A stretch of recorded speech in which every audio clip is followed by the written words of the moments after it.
Initiating System 1.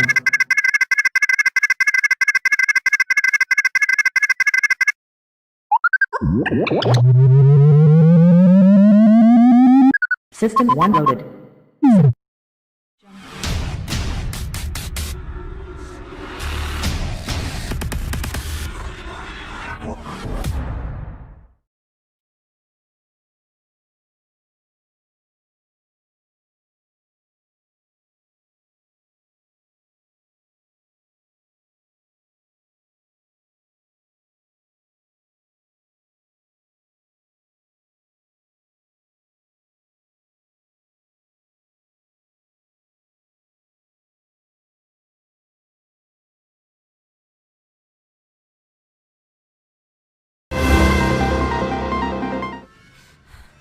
The GoreCast is brought to you by American Horrors, the greatest uncut horror channel in the world. 24 hours a day, 7 days a week, all horror. As well as the station of decapitation without your head. America's longest running horror channel, www.withoutyourhead.com. The following program is rated TV MAL. It contains strong language and is intended only for mature audiences. Viewer discretion advised.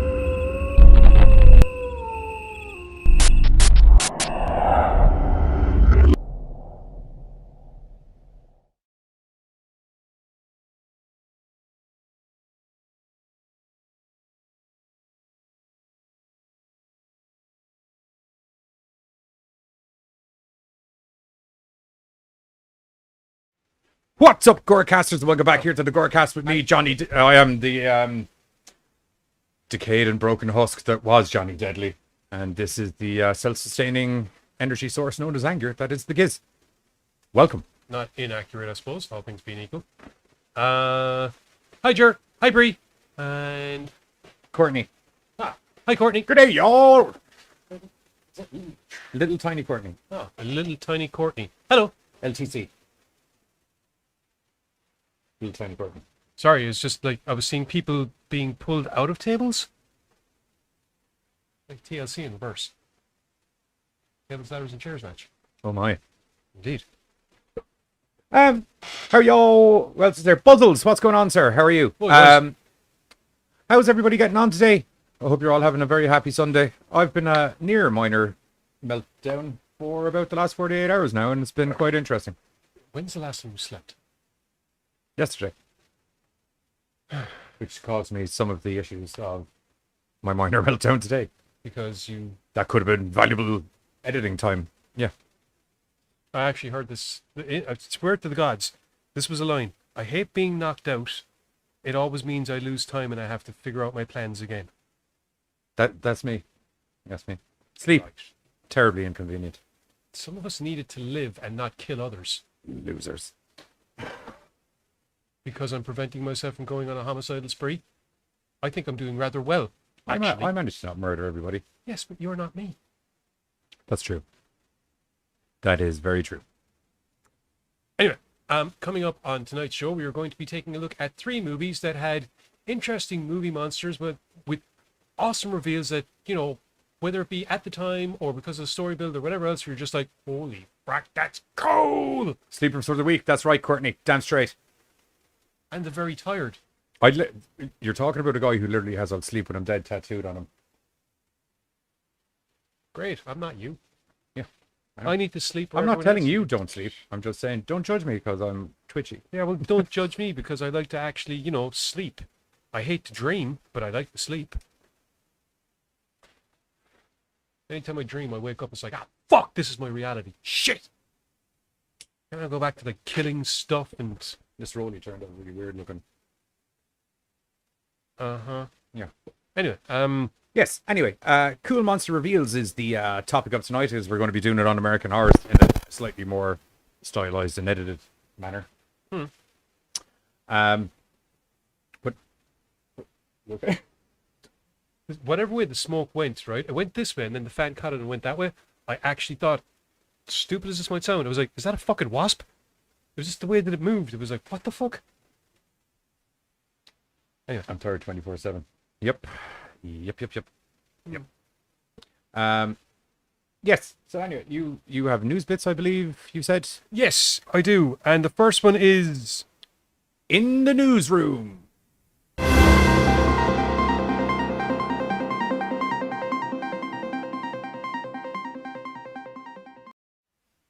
I made it. We're going to use it. okay. So the first piece of news is a piece of news. Paranormal Activity is going to be back. Oh, Jesus. Apparently, despite the fact that everyone celebrated and let out joys or cheers of joy when it was announced that the previous film called what was the last Paranormal Activity. Ghost Dimension. That's it. I was going to say Demon Dimension, but I was pretty close. So apparently that was supposed to be the last one, and now only 7 years later they decided, you know what? We're gonna bug the shit out of you with another one. So Paramount has decided that they're going to team up with Blumhouse, and they're going to be releasing it on March the 4th, 2020. Christopher Landon has been working on a script for the mysterious new installment, which doesn't yet have a title or any plot details whatsoever. Sounds like a Paranormal Activity movie, all right. Anyway, but the movie does have a director who Landon is not allowed to talk about because apparently he'll kill him. I'm super excited about the director. I can't say who it is because they won't let me. Ha ha ha ha ha. Oh, like the director's already like, I'm not putting my name on this I don't know. kind of manner. I don't know. Landon is excited about the notion of rebooting the Paranormal Activity franchise, however. I think people are going to be really surprised. I can call you Mr. Two Takes if you want, Buzz. That's fine. I think people are going to be really surprised by where we're taking this thing. Probably not. Yeah, previously Landon had noted that he wasn't actually writing a new movie, but it seems that that's changed. And Well, was he writing a short Paranormal Activity orientated novella? I don't know, but apparently he's done what some people view as being the best installments of the series. They were definitely more high octane than the other ones. Well, I guess that's why some people are excited that he's back to do this new. It doesn't matter. It's going to be 2022. I won't lie to you. I liked the first one, and then the second one was okay. It was like a slightly more energy infused version of the first one. And then, In any case, the new film is going to be out. As I said, they have it planned for a March 4th, 2022 release. best of luck with that, kids. Yeah. Yeah. Best of luck with that. That's all I'm going to say. Oh, no, I'm sure it'll release on time, but it's just Paranormal Activity. And Corona. Well, they're 2022. It's still, that's 2 years down the line, dude. 2 years. Hang on a minute now. 2021 is pretty much, you could say 2020 is done.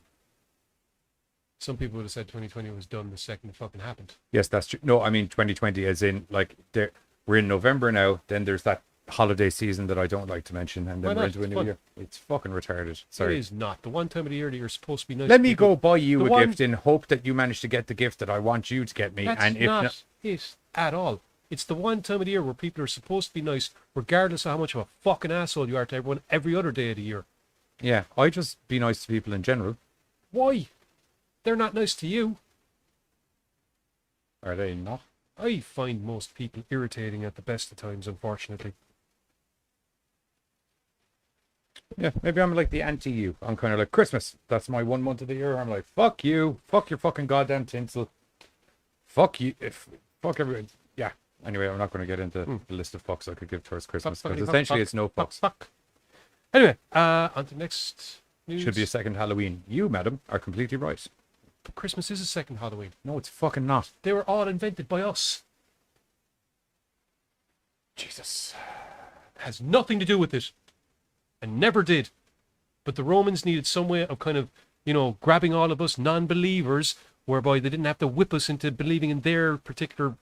Never mind. Anyway, on to the next news. The guy from The Purge is in a new movie. That's nice. Yes, Royce Wakefield is going to be starring in a new film where he is going to be a time traveler who is attempting to stop the murder of his girlfriend.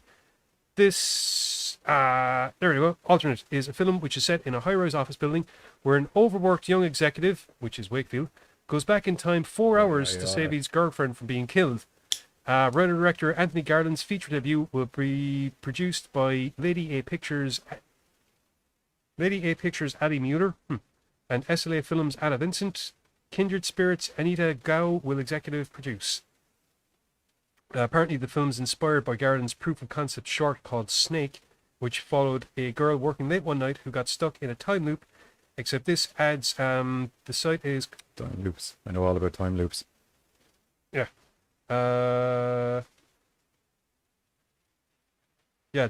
think the film itself is currently making the film festival rounds. Sounds And it interesting. has November 12th as an official selection at the Oscar qualifying Holy Shorts Film Festival. Apparently Endeavour Content... Oh no, that was the short. That was the short. The short was making the rounds. Sorry, my bad. Apparently Endeavour Content has come on board to handle North American rights with Rialto Distribution.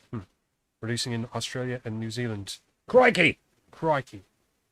That's good. I'm sorry I have no input on the news bits. I was told don't read them because there was one that I was told to specifically not see. No, actually what happened was you said I haven't read the news. I went, oh cool. Don't. The last one, because you'd really like it, because like I thought it'd be a nice surprise for you. I'm sorry. This is what happens. Oh no, I'm not giving I try out. to do nice things for people. They blow up No, in I'm my very face. much looking forward to the thing. Okay. Shall we move on to the thing? Yeah. The weird thing when I have to put the pictures together is I now know what the thing is, but it's like I know what my present is, but I don't know what it does. Lovely. Cool. It's a thing. Okay. Anyway, next story. Break. What the shit? Oh my god, I hate my life. Did you do it? I think you did. I don't. Oh, that's the same It says picture news twice. 3. Oh, do you know what? I bet you it's not the same picture twice. I bet you the one moment there was something wrong with the image last time we were doing the news bit is what happened. Yeah, that's exactly what's going on there. One moment there, kids. Let me just fix this. Anyway, while I adjust this, Bob Odenkirk is in a thing. Is it? Yeah. That's all the news I know. All the news. That's all the news I know under my nose. The dude from Better Call Saul And more famously Breaking Bad. What? And more famously Breaking Bad. Yeah, sure, cool, whatever. Bob Odenkirk is set to be in a new film from Odenkirk. New film from Russian director Ilya Nashuler, who was the same person that brought us the awesome Hardcore Henry. What? I'm doing it. Oh, right, okay.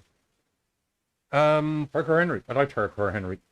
Did give me a bit of a migraine though. Really? I think it was just some of the first person. It's all first person. Yes, I know, but it wasn't all of the first person that made me get a migraine. It was just some of the first person Okay. gave me a migraine, I think. Well, anyway, Or I could have just had a migraine.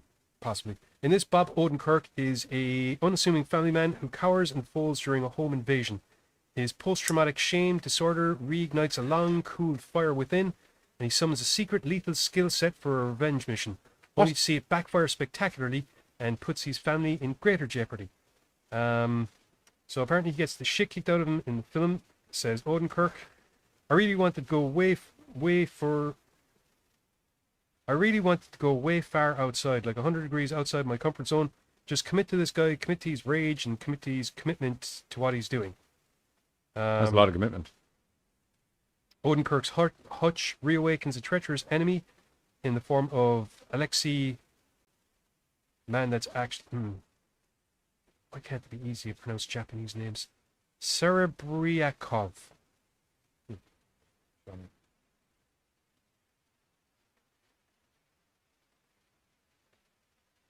Alexei Serebriakov. Serebriakov. Anyway, things don't go according to plan. It's not a clean, vengeful narrative, he says. It's almost like collateral damage causes him more trouble than his initial problems. And that is something that we can all relate to. Odenkirk apparently trained for 2 years with standout stuntman Daniel Bernhardt, learning... Oh, he's actually kicking ass? They didn't just substitute him in with a thingamajig? Well, What do he you call it, learned stuntman? boxing, jiu-jitsu, karate, and judo moves, and delighted in the camera-ready beatdowns. The first bloody fight sequences were as much Pretty cool. fun as Bob being in a comedy Odenkirk. room. Apparently, the film is looking to hit theaters, good luck with that, on February 19th, 2021. So, oh yeah, that picture actually is from the film. Okay. So, yeah. Yeah, there's been a couple of scenes in Better Call Saul where he's had his. By the way, the name of shit the film kicked is in as called the name of the film is called Nobody. Just because I realised I didn't actually say it because I wasn't quite sure. well. Oh, very good, very good. Yep, yep, yep. Very, very good. Right. Yep, that's all the news bits. Back to the normal room now.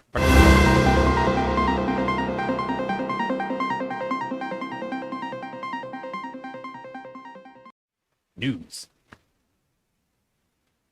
Sorry, I was just looking at the names of some of the remakes of the first film on our cinematic chopping block tonight. Yeah. That one really caught me. It's like, oh, there's a fucking slew of sequels. There's a 2009 remake.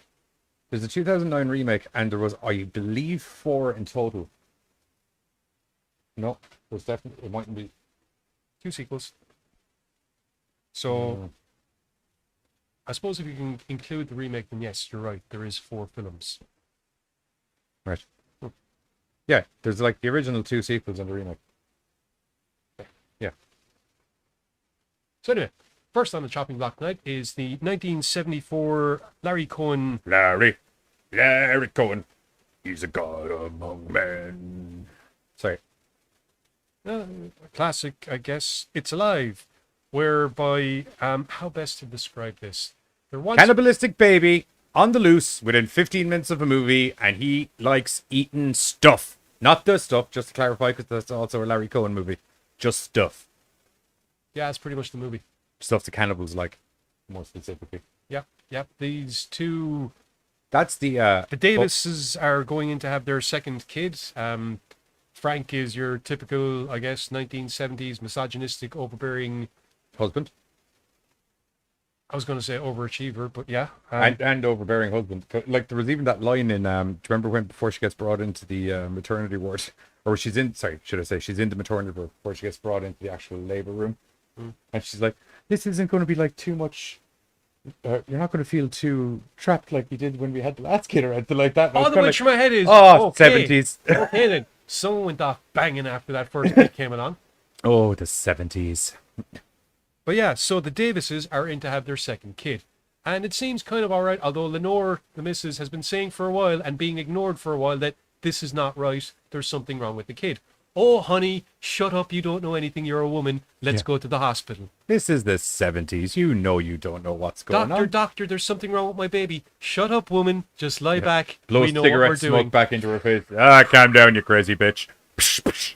Doctor, there's something very wrong. Now, you need to sit back, shut your mouth, and do what we tell you. I'm trying to cooperate, yes, but you're talking too much, and that's the problem. Yes, and then the baby gets out, and then the then no doctor's one like, says "Oh my anything. God, there's something really wrong with your baby." Actually, to be fair, once the baby gets out, no one says much of anything after all, except...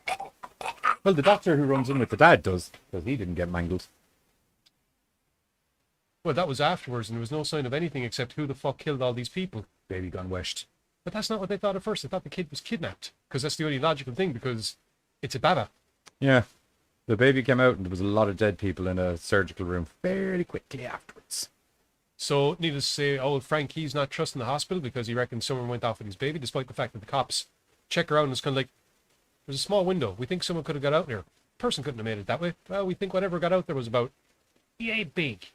So, demon baby, ripping your throat out. Don't you talk ill of that baby. He is not a demon. He's a cannibal. Actually, he's a mutant. He's a thingy. mutant cannibal. To be fair, this entire film works as an allegory for how... Several different kinds of allegories, actually. I think primarily the notion that American society has a habit of... corporations in America, to clarify, have a habit of... How can I put this better delicately? Covering their own asses at the expense of every conceivable form of morally right thing to do. Oh, we should really do this. Why? Because it's the right thing to do. Yeah. But you know, if we do this, we won't get blamed. But it's our fault. It doesn't matter. It doesn't matter that it's our fault. It doesn't matter that we're responsible.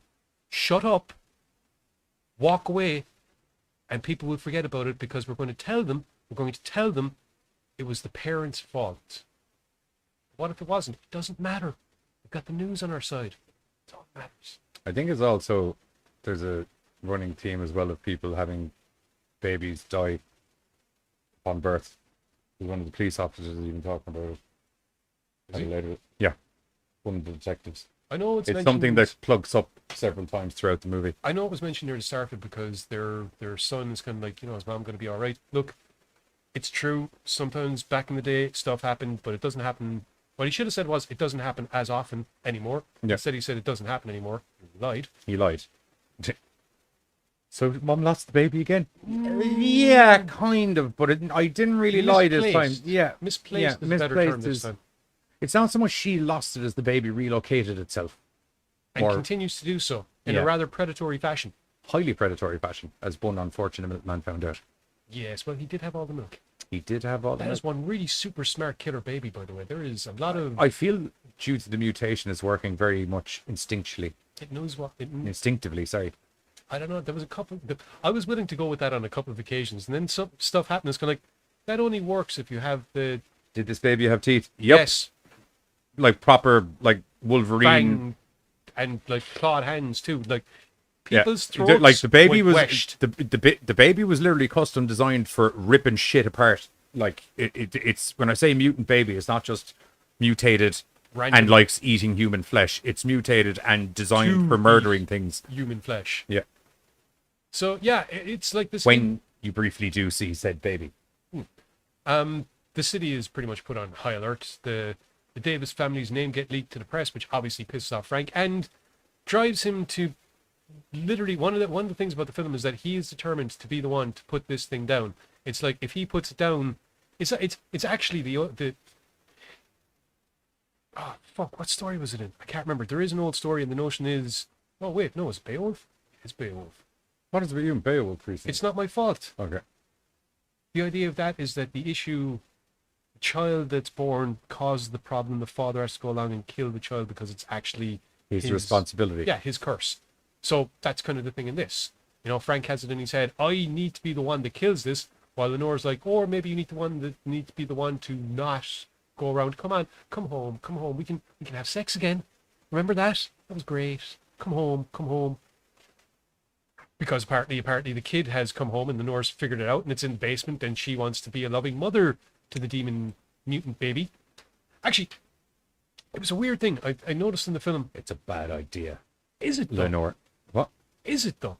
I mean, they sent the eldest son to stay with a buddy while Lenore went in. Demon baby. While Lenore went into what? Well, demon baby Well, demon baby. was there. What? No, even before that. When she goes into labor, Yes. their boy gets sent to stay with a buddy of theirs. It's supposedly just for the night. But when things go pear-shaped, he's staying there because... Safety. Exactly. And When... crap. What's the name of the kid? which one? Chris. There we go. The not demon baby. When Chris eventually decides that he's sick of being completely and utterly ignored by his own family, and to fair dues, I thought the kid's acting in the He's entire got thing. gumption is the word Giz is looking for. He was spot on, I mean, he's having a conversation with the old fella, and Frank is paranoid, thinks that maybe Chris has been back in the house. Chris says, no, I wasn't. Frank hangs up the phone. This is the first time he's heard from his parents in days. Excuse me. Chris and like the guy looking after him goes, sorry about that. Do you want something to eat? No, I don't want anything to eat. And then fair enough, he actually turns and goes, I'm sorry. I'm not actually angry with you. It's just, and I know. I thought that was I thought that was really well done. Just that one. It's a very adult conversation. Yeah, mature. yeah. Yeah. Chris anyway decides after this, I'm going home and seeing what the fuck is up. And he goes home and sees what the fuck is up. And you know what? He reacts way better than one would expect. Like, I actually think Chris and Lenore and Little Mutant Baby could have been happy together if Frank hadn't have been paranoid about what everybody else in the world thought about him. And that's what it boiled down to. But mutant baby likes eating humans. So do most politicians. True. But how do you have to go down a family route of murder. Yeah. And all you need to do is go out on the streets because you're giving out food to the homeless because it's a nice family endeavor. Yeah, you don't need to tell me how to murder people. I'm just saying not everyone's going to automatically be like, okay, cool, let's just start killing people and feed my baby. But this is exactly my point.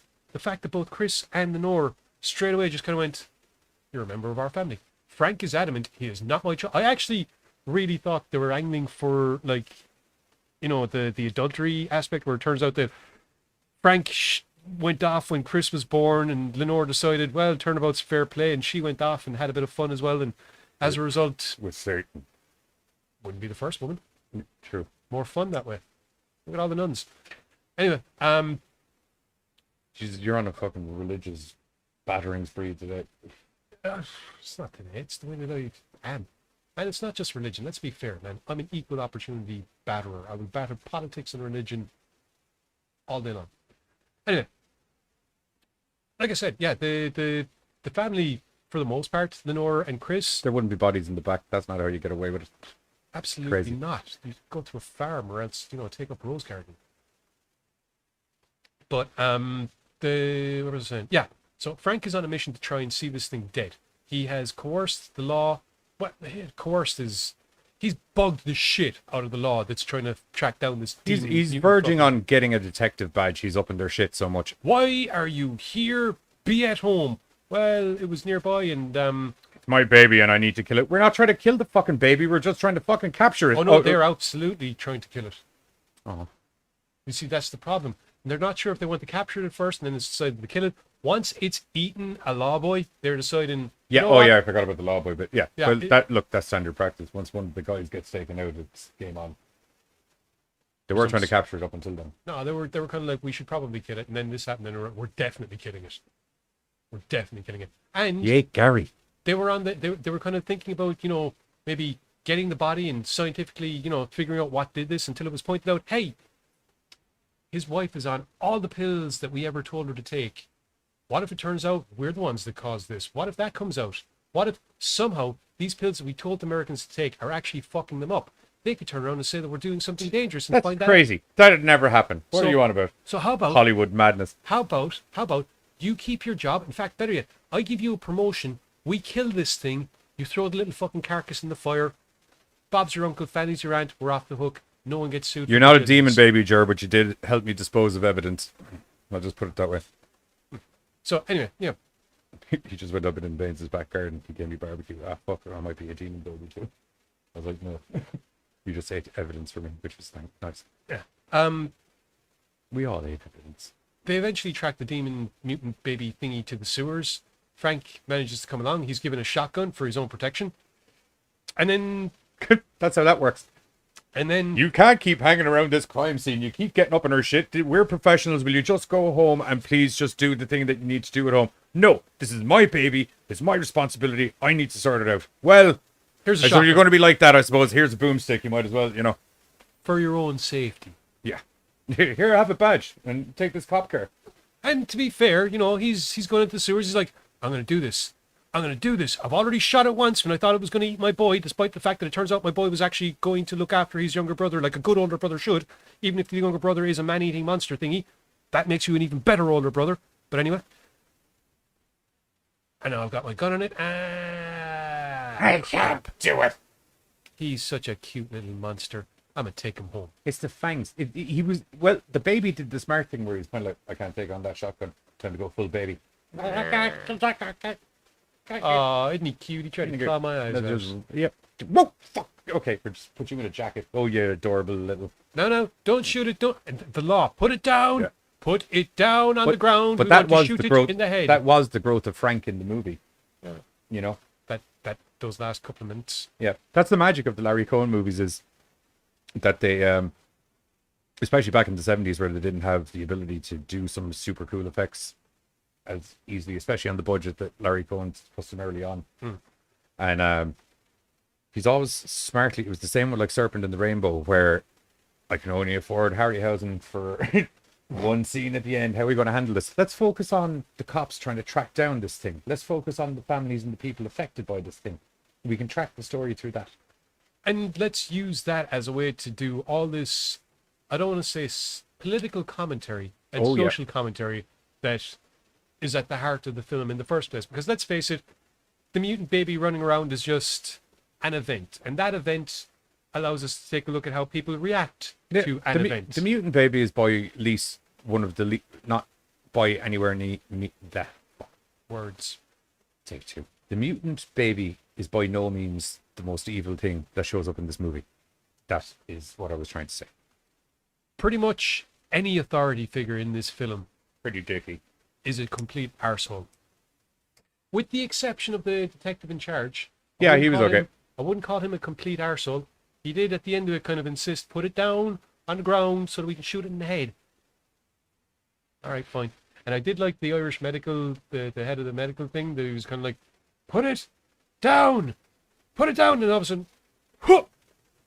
Throw the demon baby at him. Ah, you handle demon baby. I know. It's down on your throat! But yeah, this, like, it went on to the end of the film, has a nice little line whereby it turns out that... The movie poster has a great line as well. What? The movie poster has a great line as well. Huh. I was just going to, like, the end of it is, it's... The whole way through it, you have Frank denying that he had anything to do with this. You have the question of what might have caused it. You have the idea, well, is there something wrong with the Davis family, genetically speaking, or what's the story? And the medical side of things, I suppose those that are supposed to be looking after the health of the people in this film are pushing for oh yeah, it's totally their fault. It's absolutely their fault. It has nothing to do with all the chemicals we had her on. Until at the very, very end of the film, it turns out, Yep. there's another one. Yeah, it's definitely, this is a thing now. Yeah, This is a thing. It's a thing. Right. Other than that, I think you guys should go see It's Alive if you have the opportunity. Very good movie. And it's masterclass in guerrilla filmmaking called Larry Cohen. And that, other than that, we're going to hit the trailer. We'll be back in a couple of minutes where we're going to be talking about Jurassic Park.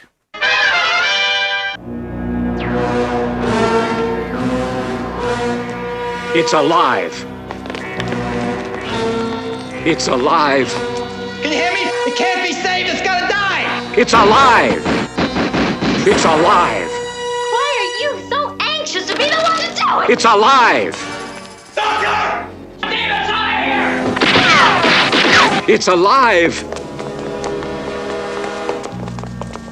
Now, nobody knows how this thing happened. It's really a matter of speculation, and I think perhaps that's for the best. After all, if we find out that the cause is medication that we manufacture and it was administered over a long period of time, well, What do your interests recommend? absolute destruction of this thing.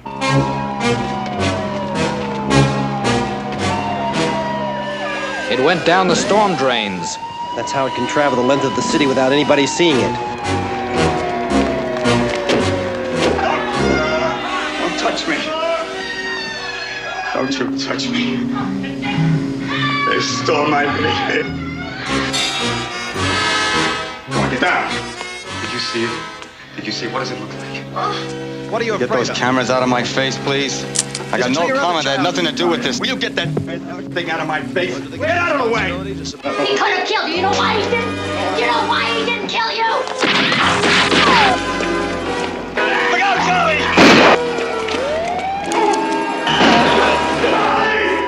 You've never been exposed to radioactivity in radioactive material or undergone extensive x-rays? No, Doctor, I told you. Well, we can't rule out genetic damage. Let go!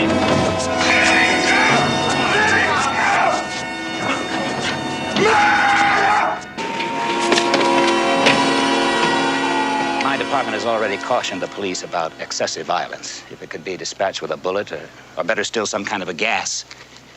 Undoubtedly, it is very small, and any kind of bodily harm, especially from gunshots or explosives. So in other words, you want me to sign away the body, is that it? Well, it's your right. After all, you are the child's father.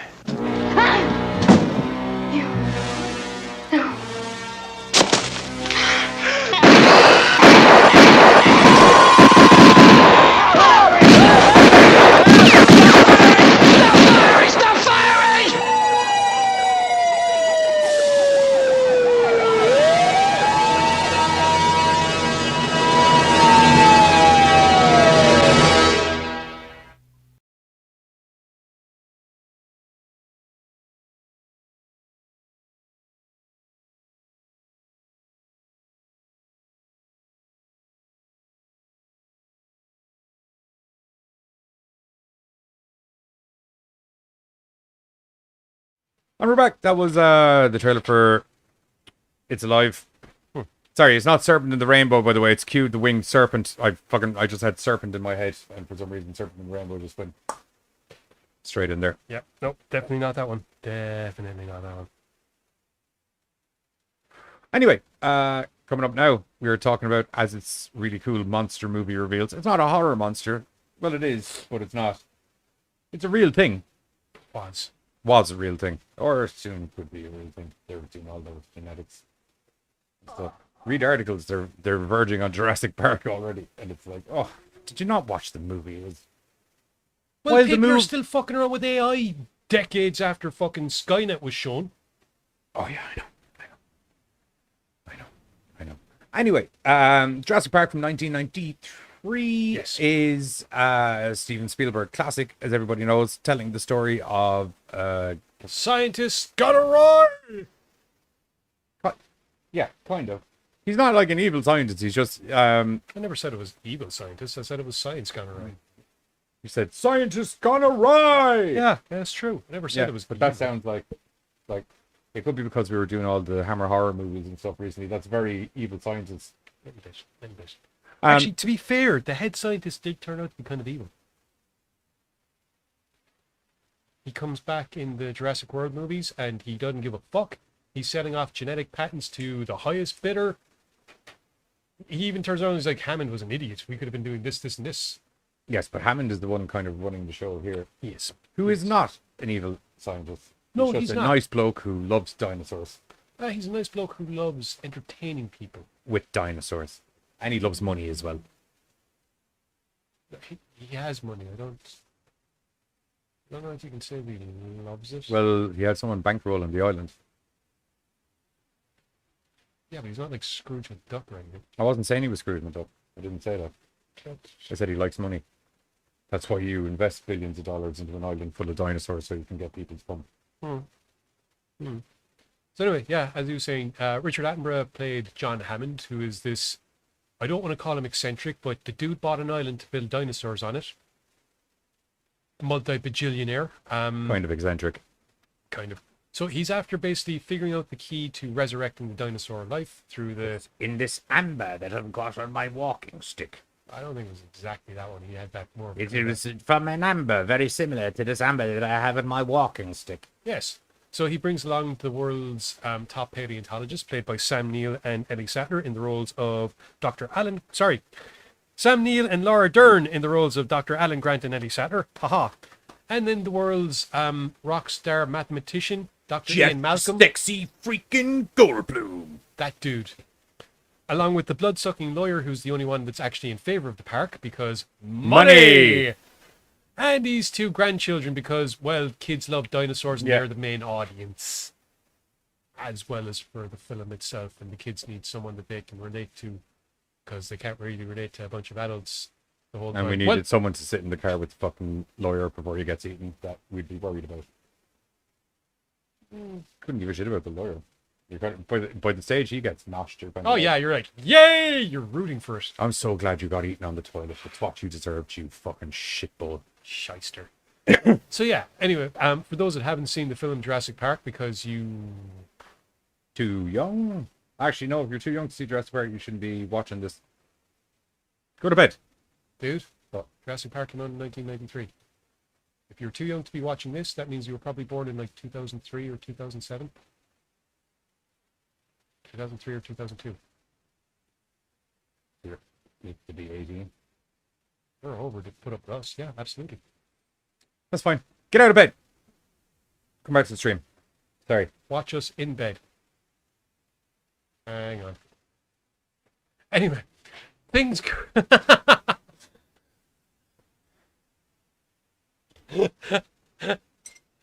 Things go awry when a little bit of corporate... I just fingered the internet. Yeah. It won't be the first person. It's probably sticky, and you should check your fingers afterwards. Anyway, yeah, that seems about right. Due to some corporate espionage conducted by one Nedry. What's his full name? All I remember is Nedry. I'm bad with the Dennis Nedry. There we go. Played by Wayne Knight. He's from Seinfeld. Okay. Fucking hate Seinfeld. Newman.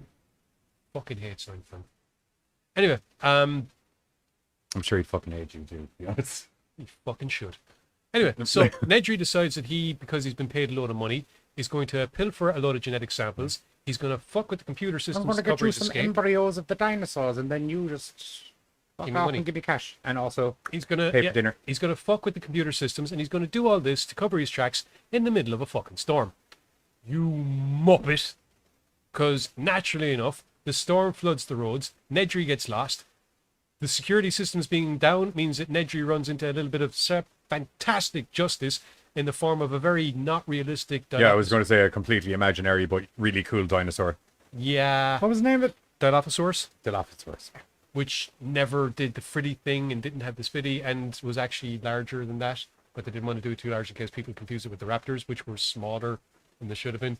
And then, of course, turns out they actually found a version of raptor that was bigger than what they had. It was very confusing. We're not even going to get into the fact that most of the dinosaurs move completely different in real life. But then again, that's what happens when you have something that you're not... From what we understand. You never know. They could have got it right. Raptors probably should have been feathered. That's Actually, quite raptors definitely should have been actually, feathered. a lot of the dinosaurs should have been more feathered than they get credit for. A lot of the kind of raptor-sized ones, the ones that kind of move in that way, have that body type. But anyway, so things go pear-shaped right in the middle of the lads being in the middle of their tour. Stops outside the T-Rex pen, which they had a no-show for a while ago, and then all of a sudden, thump. What's the goat doing in there? Oh. They're feeding the T-Rex. That's Oh. when Goldblum realizes that T-Rexes, they don't want to eat. Well, I mean, before that, there's, the thudding and the... What's that? Probably the generator coming No, by. this conversation happened before. This was during daytime, that conversation. Yeah, I know it did, but now we're at nighttime when Nedry's fucked everyone up. Yes, I was trying to give a bit of backstory into Okay. the setup for the dinosaur. So yeah, we have the iconic scene whereby, the ground shudders, the pools of water shake, kids wonder what the hell is that, and a lawyer shits his pants. Glass of water. What? Glass of water. There's also puddles outside the... The glass of water is the... They also do it whereby they're looking out and they can see puddles doing it as well. Anyway, lawyer goes for a run just as a T-Rex arrives, scares the bejesus out of everybody, eats the Some lawyer. would say he went for a run because the T-Rex arrived. Yes. It was a stupid idea. Yeah. Stupid idea. The T-Rex raised its head and ate that goat, and then the lawyer was gone. What happened to the goat? Oh, Yeah. Leaving 2 kids in a car on the road, unattended, by the way. Scum-sucking lawyers. So, yeah, this is the catalyst for all hell breaking loose. Which has already been kind of breaking loose already. Yeah. People get knocked through buildings, kind of, when they try to do things with flares that they shouldn't because they don't know what dinosaurs do. They're just mathematicians. Raptors run into little kids in the kitchen while the raptors are trying to go just simply get a midnight snack. Brachiosauruses are sneezing on people. Yeah, that's adorable. It is. Vegisaurus. Me no want to hurt you, I just want to eat some leaves. Chew. Cover you in snot. Chew. Oh, you're trying to bite me. Oh. Hmm. They can squash some shit. They fucking dinosaurs. They could, which is why So yeah, Jurassic Park devolves, into basically a survival tale of one paleontologist and 2 kids trying to survive in a island full of loose dinosaurs while the people that run the island try to make it work again and not be eaten by other loose dinosaurs. Just like the raptors that got out. Yeah, proper straight up dinosaurs. There's no friendly dinosaurs. They haven't been high-fiving anyone. Actually, now that I remember it, yeah, there was a great part whereby even the Nedry has messed with a lot of stuff, but he didn't mess with the raptors. And then they do something to try and get the power back on that shuts everything. Then the raptors are loose. And then we have some very clever girls running around. You clever girl. Great scene. Great scene. A great scene. But I love how many times that's been mimicked throughout the years in movies. Just any time there's a female monster that does anything cool, someone will go, clever girl. Well, not even that, but like ambush tactic. It's kind of like, clever girl. And rightly so. The success of Jurassic Park. No sex in Jurassic Park, just to clarify. Because they're all girls, or at least that's what they thought. Bar Sam Neill and topless Jeff Goldblum. No, wait. I meant all the dinosaurs. That's just a poster. Sorry. I thought the dinosaurs were girls. Yes, I know all the dinosaurs were How big. did they do that? Apparently, according to Jeff Goldblum, they went around and looked up all the... Bull gloom. Shut up. You got your tongue tied a while ago as well. Went around looking up all the dinosaur skirts. But nature found a way. Which is part of the issue of the film. Yeah, because there's more dinosaurs than they initially anticipated. Yeah, although I did like the kind of the explanation for it. Well, you know, they used frog DNA to fill in a couple of gaps, and Frogs can reproduce on their own seas. no, certain frogs in certain situations have been known to change gender. It's like, okay, there's no mating possibilities here. I'm going to become the mating possibility. Evolution. Genetically, yeah. Jurassic Park was so successful that we had 1, 2, 3, Stop. 4. No, there's 1, 2, 3. 4. Stop. Then there's more. I was counting sequels altogether. Oh, okay. I was going from those first 3 were all in that kind of bracket of that's. Oh, no, I was Park. actually counting sequels. I was like, we had All right. 1, 2, 3. There's 3 4 sequels. There's 3 Jurassic Parks. Yes, as and such. then there's 2 Jurassic Worlds with a 2 third Jurassic one Worlds, on the way. With a third one on the way. Which have been quite good. Yeah. Science! Damn straight, Brie. Yes, science. Science, bitch! I'm not gonna lie. I actually all the Jurassic Park films after the first one did kind of deteriorate. The second one is watchable. The third one is fortunately Jurassic World Which one's did the third one again? survival. The kid survives on a dinosaur island for a month on his own. And it's like And the second one is the one where all the hunters go out Yeah. on an island. Yeah. Oh, yeah. the second one I actually kind of like. The I second liked one it. makes sense. Yeah, the second, the story. This is what gets me. The story. Why in are the we second going one back makes out here? perfect Well, sense. the island might have got shut down, but there's still a fuckload of dinosaurs, and we And need to kind of people resolve that. And people willing to pay money to go off and kill them, and we'd like to kind of not have them dead anymore. The third one has, some fucking kid ends up getting lost on the island with his dad. Dad dies, kid somehow miraculously adapts and survives for a month on the island because apparently he knows everything there is to know about dinosaurs, despite the fact that all these dinosaurs are wrong. He knows everything he needs to know about fake dinosaurs. Yeah. Sam Neill goes back. It's just, but like I said, Jurassic World kind of brought it back to the first film. And apart from the fact that you have 2 god's awful, idiotic, fucking dear God, would I ever strangle them in their sleep children in the film, the rest of it's actually really good. So just do what I do and avoid those parts if you can. Which movie? Jurassic World? Yeah, the first one. Oh, yeah. Like the only bad thing about that film is the fact that there's the 2 kids. They're just Well, you had to put the 2 kids You in didn't. because we were bringing Jurassic Park back, and there was 2 kids in the first one, and that's how it works. When you bring it back, you do the same thing. every scene Hollywood. that doesn't work in that film is a scene with one of those young fellas in it, or both together. Little wankers. So yeah, that happened, but it's okay because then we got the second Jurassic World movie, which was pretty good again. Actually, I have to say I liked it. Thought it was fun. It delved more closely, showing Dr. Wu and some of the stuff that he hinted to. Some of the stuff that he hinted to way back in the first movie, like Jurassic Park.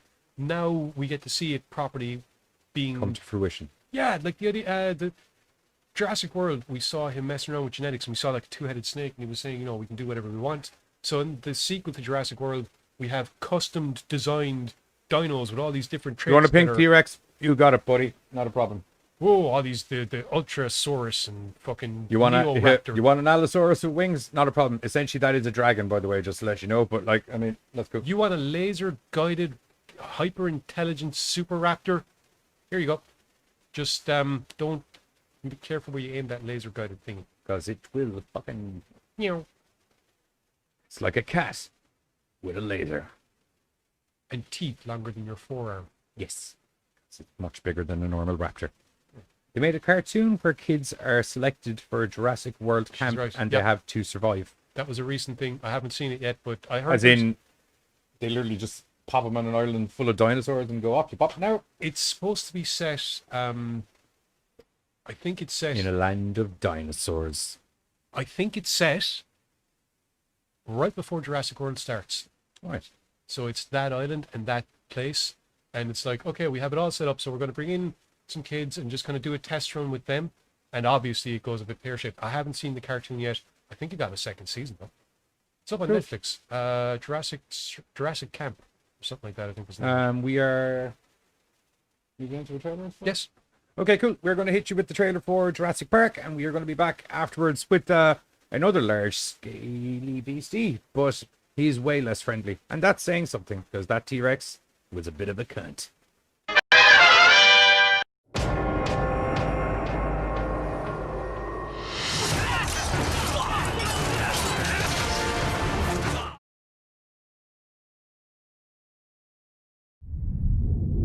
I own an island off the coast of Costa Rica, and I've spent the last 5 years setting up a kind of biological preserve. What kind of park is this?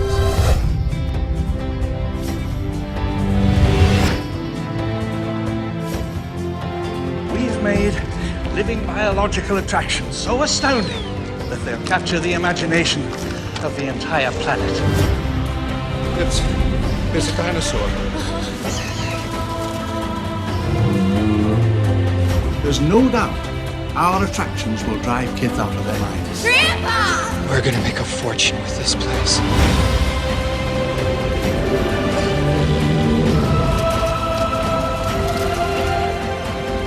We're going to open next year, that is if the lawyers don't kill me first. What species is it? It's a velociraptor.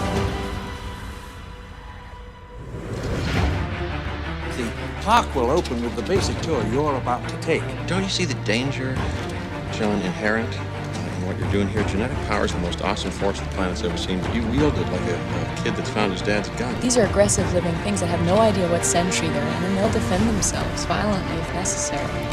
Dinosaurs and man, two species separated by 65 million years of evolution, just been suddenly thrown back into the mix together. How can we possibly have the slightest idea of what to expect? Hey, what'd I touch? I didn't touch anything. We stopped. Anybody hear that? It's an impact tremor is what it is. Maybe it's the power trying to come back on. What the hell? Fences are failing all over the park. Are you hearing this? We shut down the town of all offenses. I'm fairly alarmed here. Hold on to your butt. Oh, no.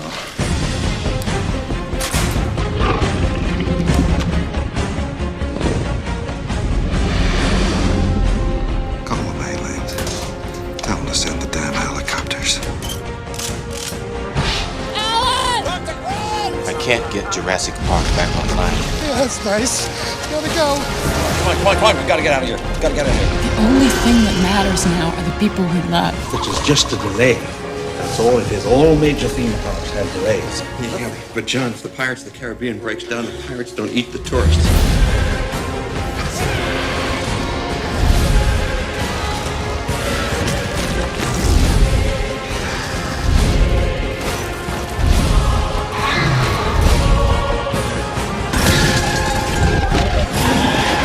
When we have control You again. never have control. That's the illusion.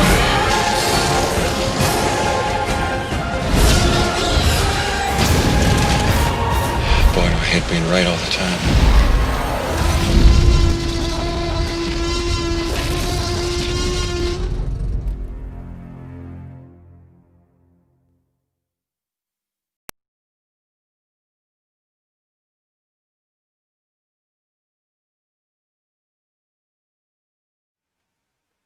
We're back.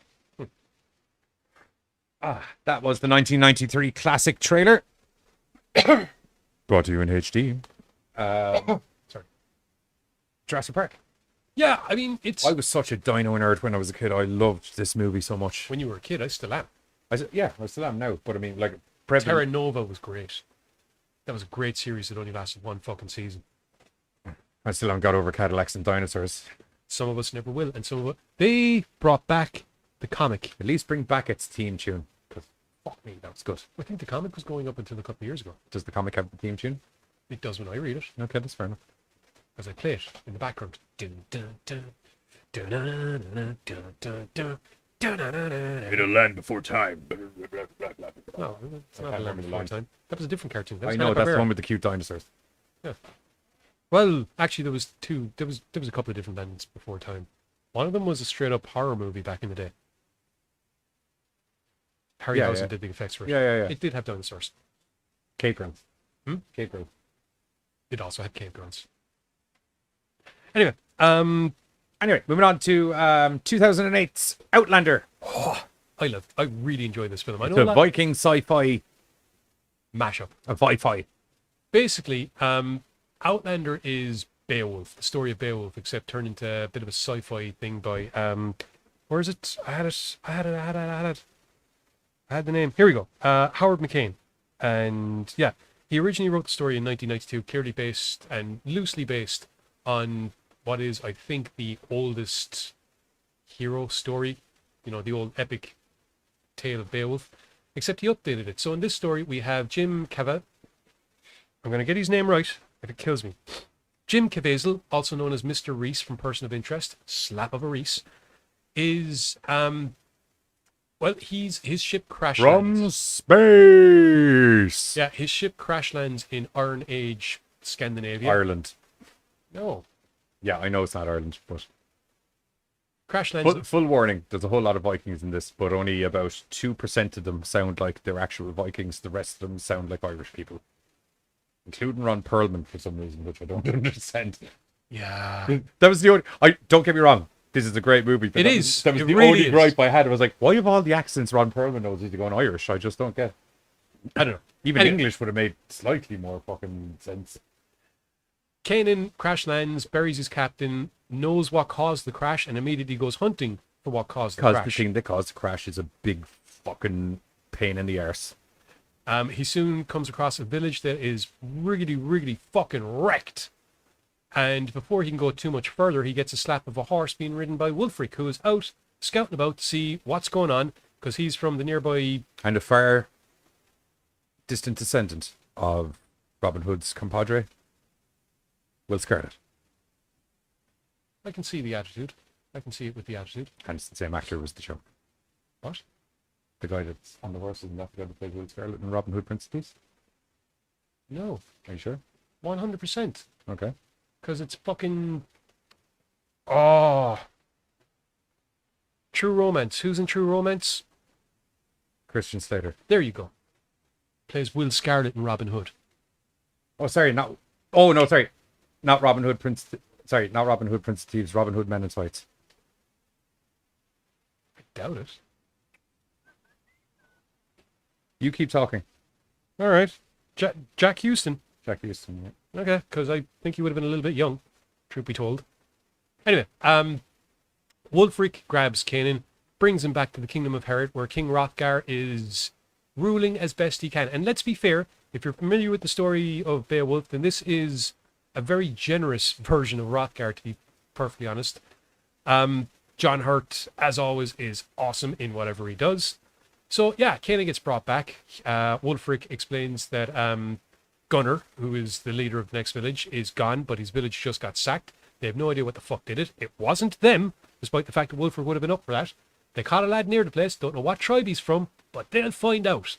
And sure enough, when he goes to ask him, what were you doing there? I was hunting those things. See kind of metal engravings. Wulfric turns around. I mean, a dragon, yeah. They laugh at him, they think it's a joke. He insists that he was hunting dragons. And then, well, Gunnar comes home, finds his village was fucked, and hits Herod. After a while, it's resolved that, look, we didn't hit Gunnar. What hit Gunnar was this thing called Morwen, which unfortunately I am responsible for. It was on my ship when I crashed. Get a fucking head off each other. We need to deal with this thing. So Hrothgar agrees that, Kanan is going to come along as they track down what they are positive and sure can only be a bear. If their similarities are that similar, I feel really bad for that guy once he gets a couple of years older, because that guy did not age well. Fair enough. Matthew Peretta. Okay. So off they go. They encounter a bear. Kanan saves Hrothgar, and as a result, earns the king's trust and his own freedom. In his own words, you've earned your life and your freedom. This is Buzz's son's favourite movie. Outlander? Yeah. Either that or he's talking about Robin Hood Men in Tights. I'm assuming Outlander, seeing as that's the one we're predominantly talking about. Yeah. Okay, well, cool. Your son has good taste. So yeah, Kanan... Just let him know that that's not what Vikings sound like. Or Irish people. We are what Irish people sound like. Give or take. More or less. Roughly. Anyway, So yeah, Kanan goes back to the village. They have a whole celebration. He's welcomed into the tribe. He's accepted as one of their own. Happy days, happy days. Hrothgar's attacking. Fuck. Balls. Or not Hrothgar, Gunnar. Oh, there we go. So they drive Gunnar off. Perlman. Yeah. There had already been an attack by the Morwen on the village. Yep. Which was put down to randomness. And we see this giant, shadowy monster standing on the village, the fortress walls, I suppose is the best way of putting it. Yep. But we don't really get a good look at it until later on in the film, because this thing comes with its own light source. Yeah, it uses bioluminescence as a way of kind of luring prey in, because you see this light and you're like, what the fuck is that? You're getting closer and you're like, what is that? What am I looking at? What am I... That happens. So... nom. Gunnar and his lads, while kind of after being driven off, are camping out in the woods waiting to launch their next attack.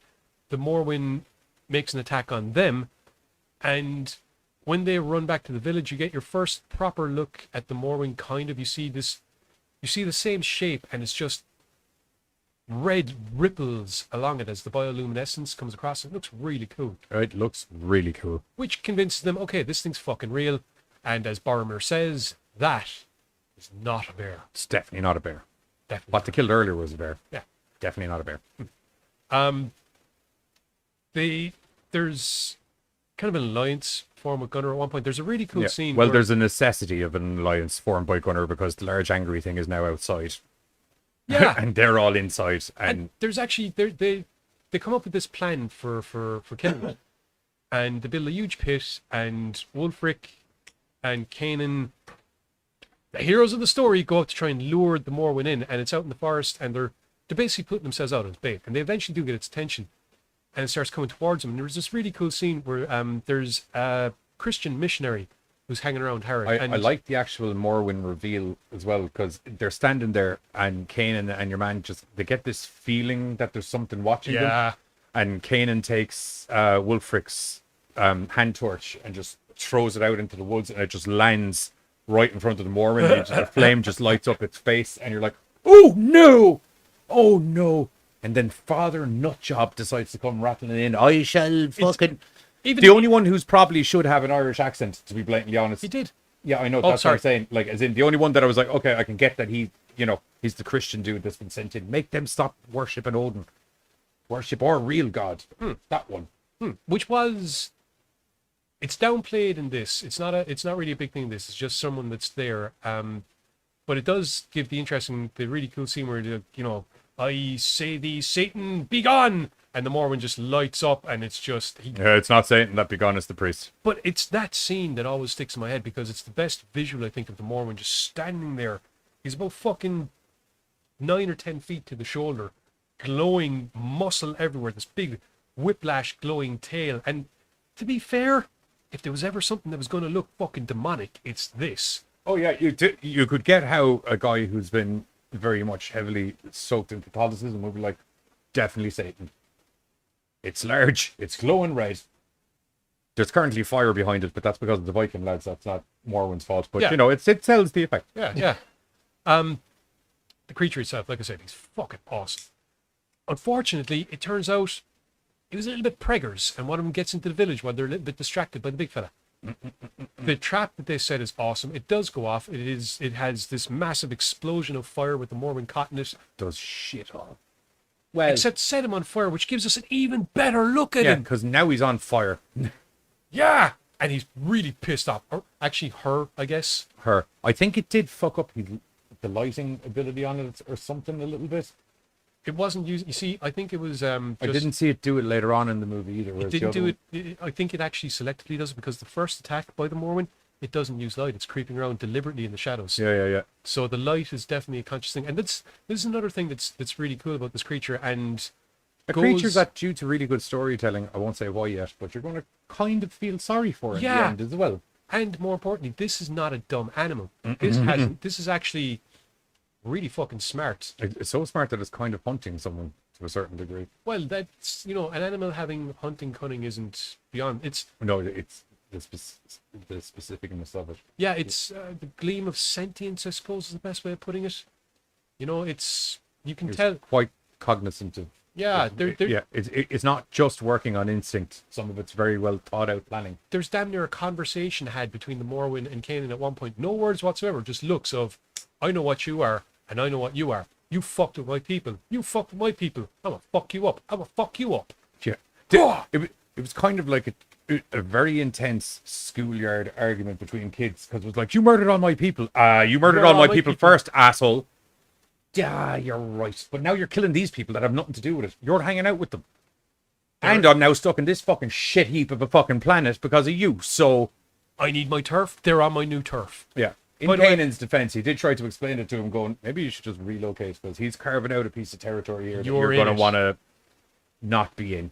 But as we said, the thing is that it's I say he, because at the time he was very much under the impression that he was dealing with one. Until a smaller one comes up and looks really fucking awesome as well. Just bear with me, right? Because it is interesting to note. Where is it gone? There we go. The creature itself was designed for free by Patrick Tatopoulos. What? For the film. Why? I imagine because he was buds with the dude that actually made the film. Well done, Patrick Tatopoulos. The name Morwen was basically a play on words from Morlock from the Time Machine. You know, so that was an interesting one. But the creature designer created the Morwen to be like an animal, only perceived as a monster by those who were threatened. Kane praised Tatopoulos.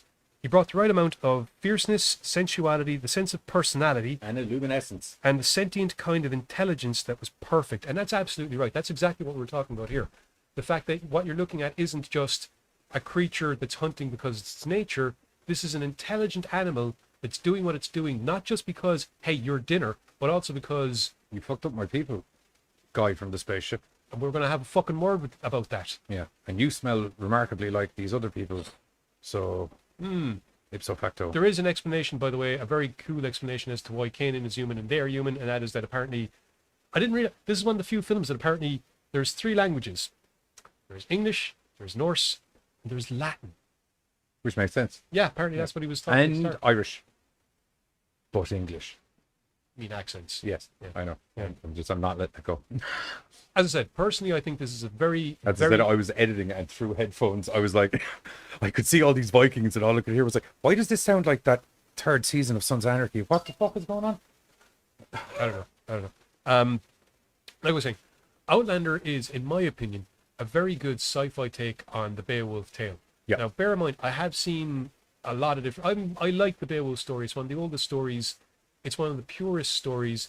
In its expanded form, it deals with a lot of different topics in regards pride, in regards what it means to put yourself out there for others, what it means to kind of build a name for yourself, reputation, making terrible mistakes while at the same time trying to be the best leader of others and protect others that you possibly can.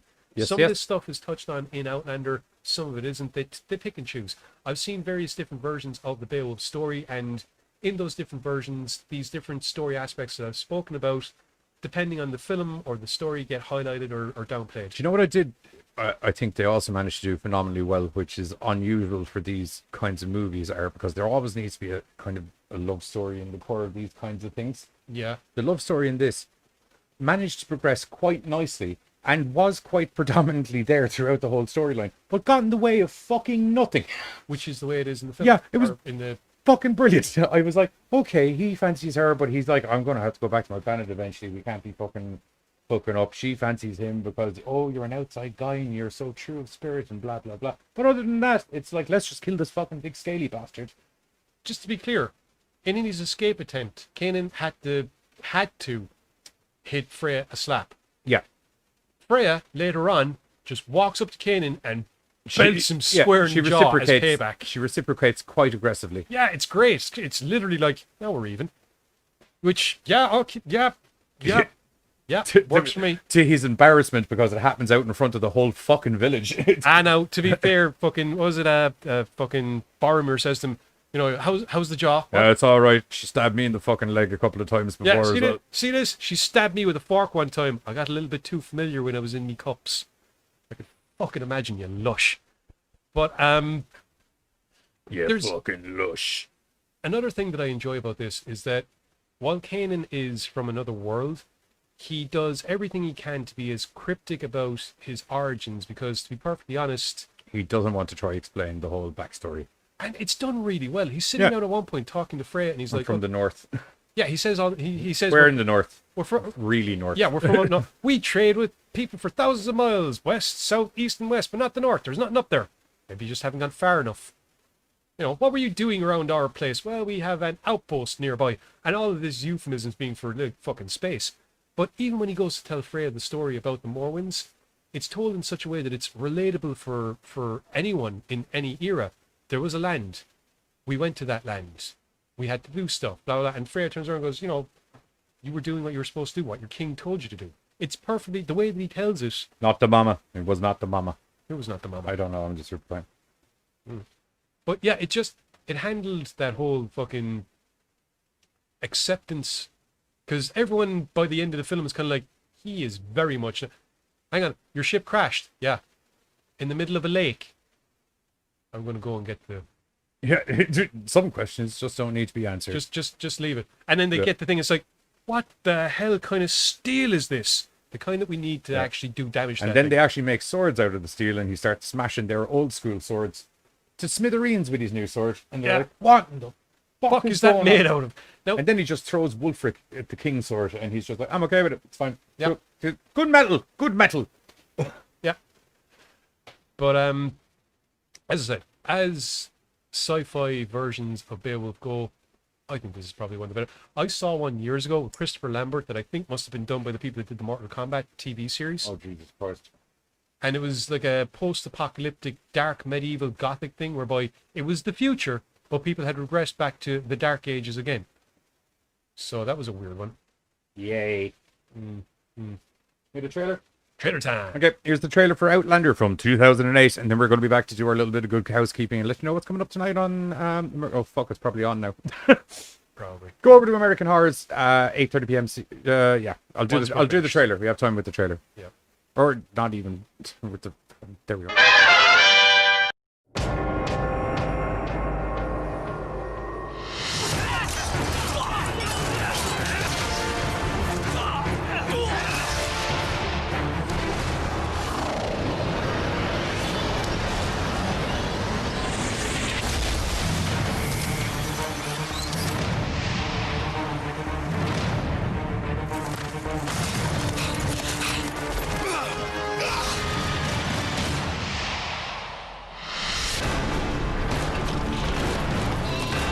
Outlander. And why were you there? I was hunting. Hunting what? Dragons. You think you can frighten us with children's stories? Why don't you tell me about your dragon? It's just a smudge of light in the darkness. It kills men, beasts, everything. And it smells like death. There's nothing like that here. Yes, there is.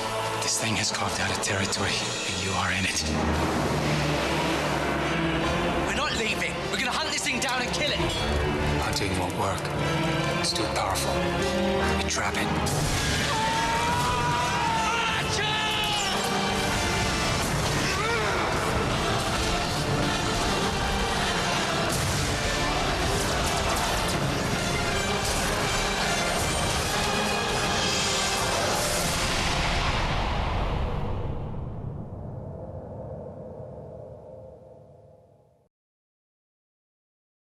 Neanderthal.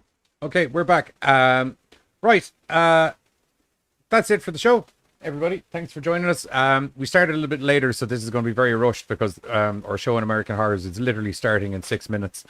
So join Buzz and Carter on Tuesday, where they're going to be doing another original versus remake. I haven't figured out what we're going to do next Thursday yet. And other than that, as is per usual and customary on Sunday nights, myself and Giz are open on American Horrors, 8:30 p.m. CST, what other equates to with GMTs, which is 5 minutes from now, where we are going to be, as I said, more highly stylized and speedily going through a whole slew of our top favorite monster movie reveals, not just in horror, Yeah, but just in films in general. Just stuff that we thought was really just, Jesus, that looked cool. Predominantly horror. There's one or two that aren't horror in there, but predominantly horror. These movies are obviously in there, and there's a couple of other choices that are in. And other than that, myself and Giz will catch you next week. We're going to be talking about some other sort of mad horror bollocks. Here's the promo for the upcoming episode. And we will catch you all during the week. GoreCast out. Point at this. Yep. The scorpions are fucking badass. The harpies are pretty cool too, actually.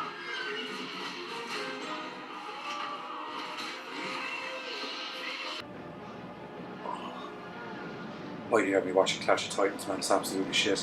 What? Are you kidding? It's visually awesome. The giant scorpions are cool. Medusa is actually really kind of hot. And to tell you the truth, every time the Kraken makes his great big grand entrance, it completely, totally, and utterly blows. Huh. That gives me a good idea for an episode, though. Join myself because this Sunday, 8:30 p.m. CST, whatever that equates to is GMT, is only on American Horrors, where we're going to be discussing some of the most mind-blowing monster reveals in horror movies. Or maybe just movies in general. It depends on the monster.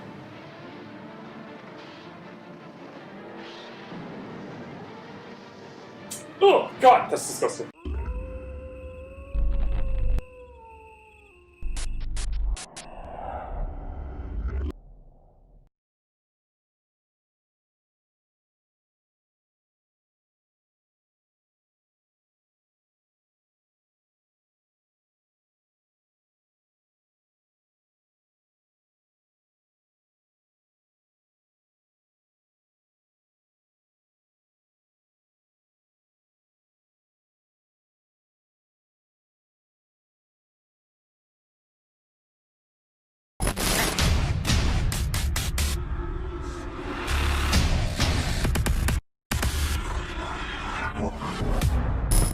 Don't forget, if you enjoy our Madcap GoreCast horror hijinks, we stream 3 nights a week over on YouTube, Mondays, Thursdays, and Sundays, where you can see a little bit of this. Turd spoon, god damn, I knew there was something I wanted to bring up in the... God damn, I don't know what a fucking turd spoon is, but I'm mad to...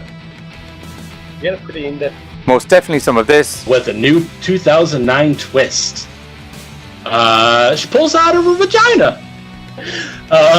I'll give it to her though, because like, you know how like magicians kind of like do something and they pause dramatically? She took that dramatic pause. And occasionally some of this. Our favorite Halloween movies. What's up, GoreCasters? Welcome back here to the GoreCast. Yeah, okay, I'm here. I'm back.